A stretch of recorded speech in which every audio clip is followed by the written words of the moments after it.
நம்ம வீட்டில் விளைஞ்ச கம்பில் வந்து அம்மா வந்து ரொட்டி செஞ்சுருக்காங்க. அது வந்து அடை தோசை, அது பேர் வந்து நல்லாயிருக்கு சாப்பிட்றதுக்கு. செம்ம டேஸ்ட்டு. நான் வந்து இது மாதிரி சாப்பிட்டதில்ல.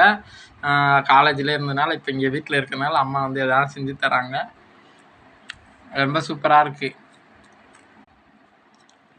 நிறையா இது மாதிரி கிராமத்து உணவுலாம் வந்து செஞ்சு எல்லாருமே சாப்பிடுங்க. இந்த வெயிலுக்கு எல்லாமே வந்து நல்லது உடம்புக்கு. அதாவது இயற்கையாகவே நவதானியங்கள் மாதிரி தானியங்களை போட்டு செஞ்சதுனால ரொம்ப அற்புதமாக இருக்குது. வாங்க, எல்லாருக்குமே எங்கள் அம்மாவை செஞ்சு தர சொல்கிறேன். எல்லோரும் ஒரு நாள் வயிற்றுக்கு வாங்க. இதோட ஃபஸ்ட்டு பார்ட் எப்படி செய்கிறேன்னு சொல்லிட்டு மொதல் வீடியோவில் போட்டிருக்கேன். பார்க்காதவங்க போய் பாருங்கள். ரொம்ப பிரமாதமாக இருக்குது. டேஸ்ட்டு நல்லாயிருக்கு. எல்லாருமே சப்ஸ்கிரைப் பண்ணுங்கள், லைக் பண்ணுங்கள்.